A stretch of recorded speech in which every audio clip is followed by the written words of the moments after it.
UFC 246, Saturday in Vegas, headlined by the return of Conor McGregor. First fight in 15 months. Hasn't won a UFC fight in over 3 years. He's taken on Donald Cerrone, the winningest fighter in UFC history. Now, McGregor was the first simultaneous multi-divisional champ in UFC history, but as I mentioned, hasn't won in 3 years and 2 months.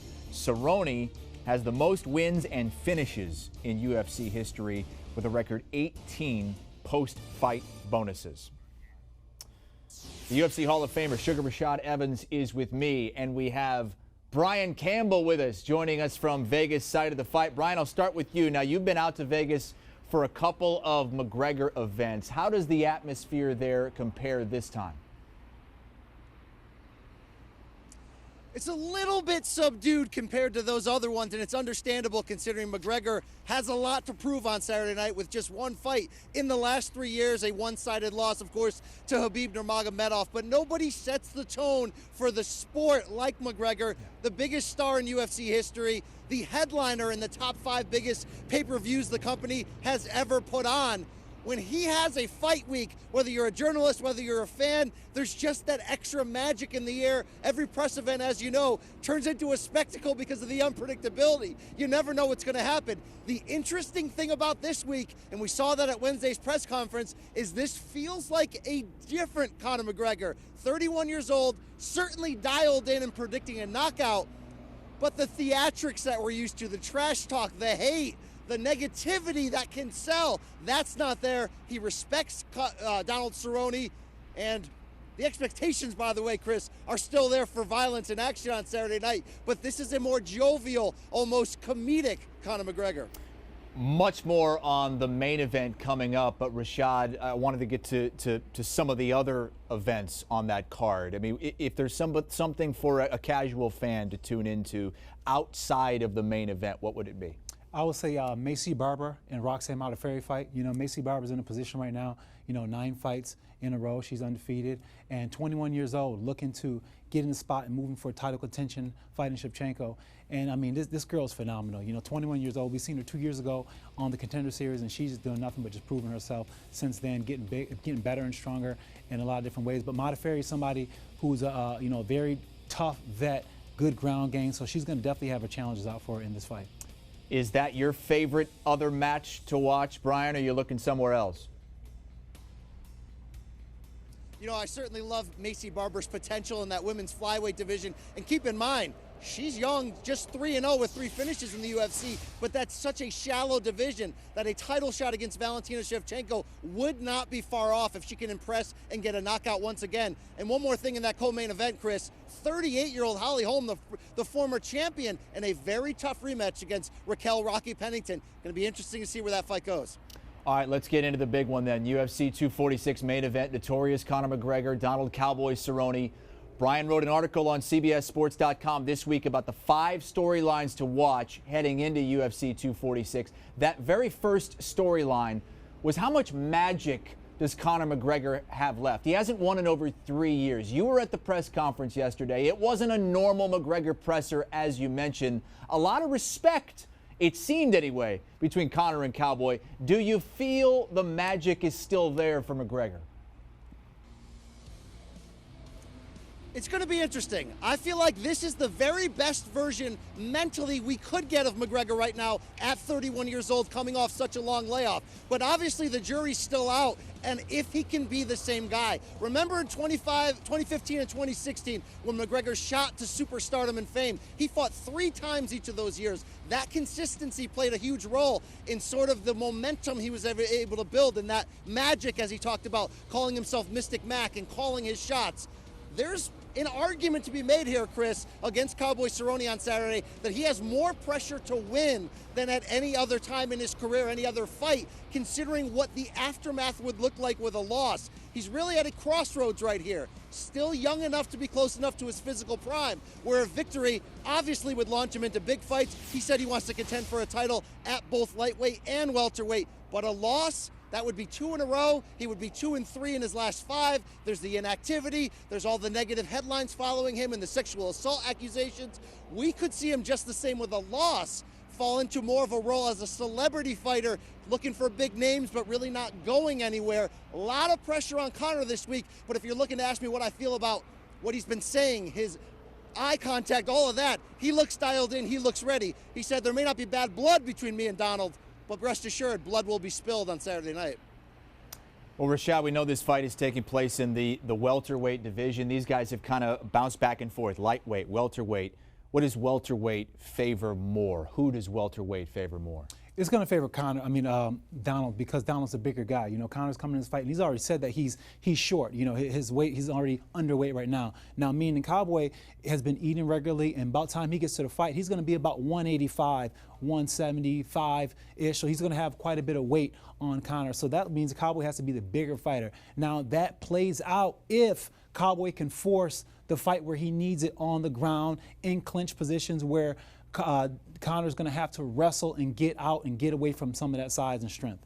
BC, if this is a slugfest that we think it might be, is that necessarily a good thing for Cerrone?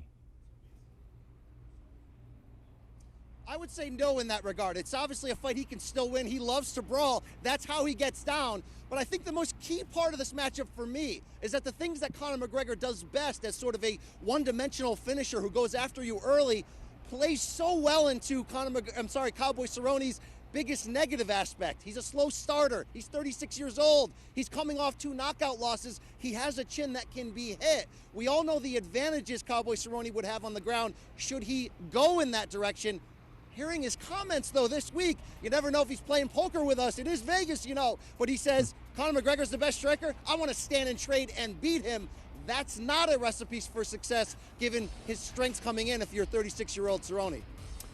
Well, we've talked about the layoff for Cerrone's opponent, Conor McGregor. It's been a long time since he's won, but it's been 15 months since he has been in the octagon. We hear about ring rust, Rashad. What is ring rust? How does it affect a fighter, and how do you think it might affect Conor? Well, ring rust is it's not like you forget how to fight, but you just forget the timing of it all. It feels weird to you. When you're inside the cage and you haven't been there for a long time, the crowd feels different, the atmosphere feels different, the canvas feels different. Everything feels different. It feels new, and you have to get used to feeling that all over again, because you never get used to being a fighter unless you're consistently fighting. So Conor's going to have to go in there and just kind of get the feel of things, get his timing in there, and be a little bit patient early out. Not try to go in there and try to push the pace, but just get a chance in there, get his timing in there, get his wits about him, and get the environment in his mindset, so that way he can go out there and perform the way he wants to. Because ring rust will freeze you. The minute that you don't go out there and you don't perform the way you want to, or you're not executing the technique with the timing that you think you should have, then you start to play in your own mind. Oh my God, I'm off, I'm slow, he's catching me. And then that's when you start going downhill. I know, Brian, you had some thoughts on the ring rust for Conor McGregor as well. You know, certainly that's something that played a big part in his loss to Khabib Nurmagomedov. That's always going to be a tough style matchup for Conor. We know that. Khabib, a heavy wrestler, but coming in off 2 years in that fight, like Rashad said, you just didn't see the timing. You didn't see the power. Heck, I don't even know if you saw the same level of confidence giving that gap.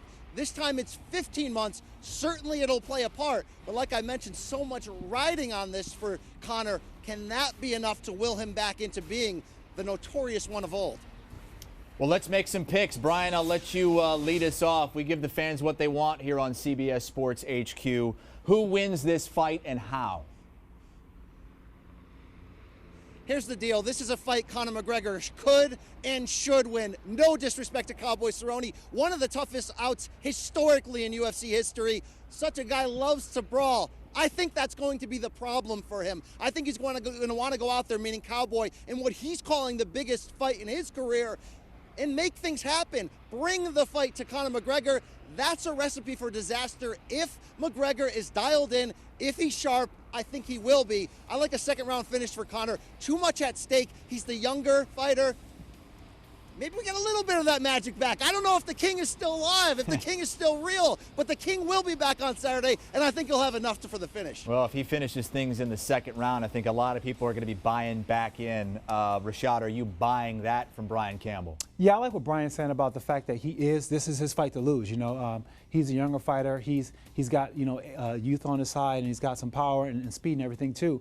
But at the same time, I think that he's at the press conference, I didn't get the feeling as if, he was playing into his hand. He was playing more into Cowboy's hand. And by that, I mean being too jovial, being too friendly, because Cowboy performs his best when he has someone who doesn't have animosity towards him. When they have good relations all the way up until the fight, you'll see the best Cowboy on Saturday night. But when you see him challenged and when you see the mental games going on, then you see a Cowboy in there on fight night that's a little bit uncertain, that's a little bit tentative, and you see he's a late starter when he's that way. When Cowboy's comfortable, when Cowboy is in his zone, and that starts just from an emotional standpoint, being friends with the guy, then that is a dangerous Cowboy. And I think that's the problem that I foresee with McGregor's approach in this fight. And if he loses this fight, it's going to be on the basis of how comfortable he let Cowboy feel. Okay, and both of these guys believe that he will lose this fight, he being Cerrone. Let's take a look at the picks for the main card from Brian Campbell and the Hall of Famer